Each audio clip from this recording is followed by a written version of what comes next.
What's up? Welcome back to another video. Unless you're new here, my name is Miranda and I'm so happy you clicked on today's video. So today I'm actually just going to share with you two easy, simple bread recipes. If you've been around my channel for a while, you know I keep sharing a recipe that I actually saw on Frugal Fit Mom's channel a while back. So I've been recreating her simple 3-ingredient dough for a long time, but I've been sharing with you guys in my videos that I've been recreating the base of the recipe to make different types of breads. Now I'm just going to show you two of the recipes today, but down in the description box below I will leave some more ideas that I've been doing. If you saw my holiday baking video, you would have seen that I did an orange cranberry bread using the same bread base. So I thought this would be really fun and helpful. So many of you guys have loved making this bread and I love seeing your tags over on Instagram when you make it. I feel like we have a bread baking community over on Instagram, so if you do recreate any of these recipes today or the original bread recipe, which will also be in the description box, make sure to tag me over on Instagram and share that with me. So like I said, I'm just using the same base recipe but implementing more ingredients to give it a different flavor profile. Now I follow a whole food plant-based vegan diet, so I do eat this bread often. I am a runner and I find that this is very satisfying to have either as a pre or post run or to have with dinner as a starchy side with a soup or a salad. A lot of you guys have shared with me that your children really like this bread and it is so inexpensive to make. It literally costs pennies to make a loaf of bread in comparison to buying it at the grocery store. If you're someone who's scared of making your own bread, this is the perfect recipe to start out with. It's literally foolproof, and I'm gonna walk you through what I am doing to make these two loaves of bread today. So come on, let's get started on the first loaf. Here is my first recipe and it is a cinnamon raisin bread. So I didn't add any additional sugar to this. If you want it to be a little sweeter, you could add white sugar, cane sugar, coconut sugar, anything you'd like, but I'm just doing raisin, cinnamon, yeast, salt, and flour. So I did decrease the salt on this one compared to the base recipe, but all you do is put everything in a bowl, mix it together with some water, and then you let it sit with a tea towel on the top. And since I'm using instant active yeast, I let mine sit about 3 hours. If you're just using normal yeast, I would say 8 hours to overnight is perfect. This bread takes only 45 minutes in the oven, and literally every single time I've made it, it's absolutely perfect. There's never a time where I've doubted it's not going to be correct. I've had a lot of questions over on Instagram and in the comments below asking if it's supposed to be super sticky because mine doesn't look sticky. Absolutely yes, but please keep in mind, bread can be a little bit fickle depending on where you live. This is something I've learned as of recent since becoming more into making bread. I live in a dry climate, so my bread might be a little bit drier. You might live in a humid climate, yours might be a little bit more humid. So you kind of have to play around with the look of it. I know what I'm looking for, so you might not want to add as much water, just depending on how the weather is in your area. It also kind of depends on how the yeast rises, whether it's dry or humid. I'll actually show you here in a little bit how both of these breads actually rose a little bit differently. One was a little bit drier and one was a little bit more liquidy just because of the ingredients involved.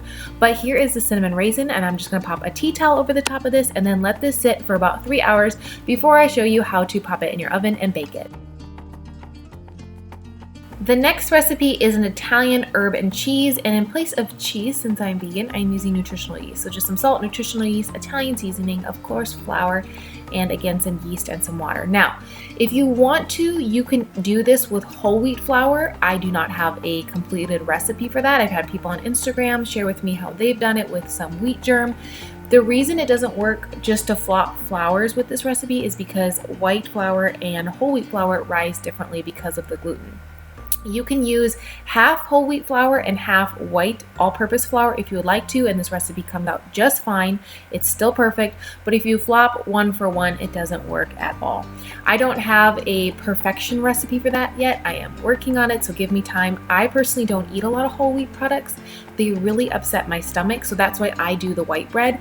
I've had a lot of people ask me, well, you do the starch solution, or you eat a whole food plant-based diet and you eat, it's super healthy except for your white bread. I really like bread, and it's not something I'm really willing to give up because I think life is too short, and I just don't do well with whole wheat. That's why I do white. But I will put a whole wheat recipe down in the description box below that I found on Pinterest. If you'd like to try it, then you could just add some of the seasonings that I'm sharing with you here today if you prefer whole wheat bread over white bread. But like I said, I'm just mixing this little guy up, and then as my friend Lauren says, I see you, shh, they're sleeping. So here they are with tea towels, and they're just gonna rest for a few hours.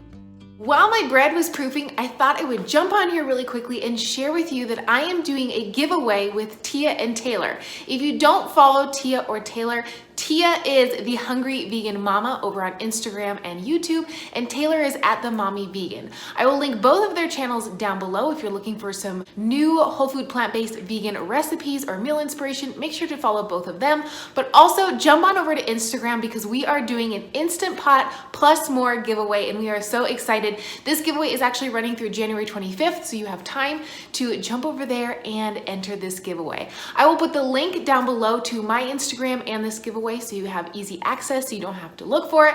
Otherwise, just look for this post over on Instagram. We are so excited to give back to our communities, and I could not thank the two of them enough for teaming together for this giveaway. Tia and Taylor are both personally two of my favorite channels because they're both very genuine, sweet, real individuals, and I'm so proud to call them my friends. So make sure you check out our giveaway over on Instagram, plus go subscribe to their channels as well. Let them know that I sent you, and if you are here from either one of their channels, make sure you say hello so I can welcome you to my channel. I'm gonna get back to checking on my bread because I have it on quick proof because I did use instant yeast. So I will show you here in a little bit what it looks like when it's all puffed up, and we'll get to baking. Okay, now that my dough is ready to go, I'm cranking up my oven to 450 degrees Fahrenheit. Just so you guys know, I do cook with gas. I don't have an electric, so go according to yours if you are Fahrenheit or Celsius. But here's my bread all ready to go. Now you can see the difference in these breads. This one is more dense and this one's more sticky, and that's because the one with the raisins actually soak up a lot of the moisture and they get really fluffy and so delicious. They probably triple in size.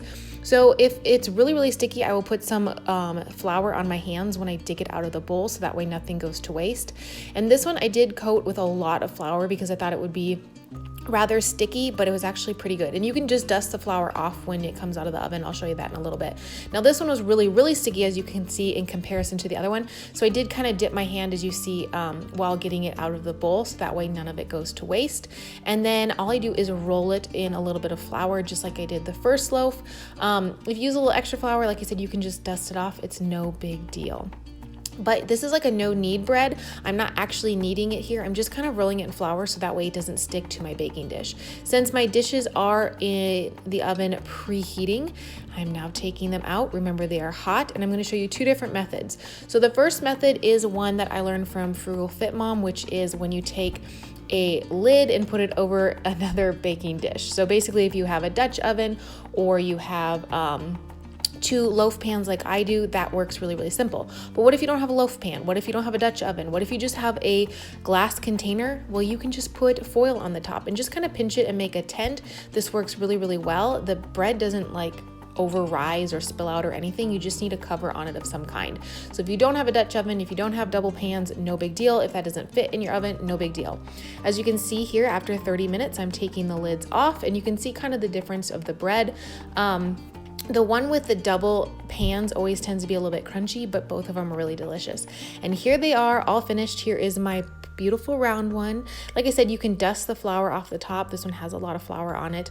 No big deal. You just take a pastry brush or something to brush it off. You can just kind of damp it off as well. And also, I get a lot of questions if it comes out of the pan really easily. Yes, it doesn't stick at all. You kind of think it would because the dough's so sticky, but it doesn't. And then this one, I was trying to show you that no, it's not stuck at all, but I needed two hands to get this one out. So please pause. Here we go. They're so beautiful, so delicious. They're so inexpensive. It literally costs almost nothing to make loaves of bread. Yes, there's some additional seasonings in these, but it's still very low cost. And then this beautiful knife I actually got from a subscriber. Thank you so, so much. And I wanted to show you how beautiful my bread was when it's cut. It's nice and thin and delicious. Thank you again for watching today's video. Like I said, I hope if you recreate any of the recipes that I'm sharing here today, you'll tag me over on Instagram and let me know what you think. If you've made this bread before, whether it's the basic loaf or the fancier loaves, and you have ideas to share with everyone else in the comments to add different flavorings, please do so we can all take some inspiration from each other. Thank you again for watching today's video. I hope you give it a thumbs up and subscribe if you're not already for more videos like this. Have an awesome day. I'll see you in my next video. Bye.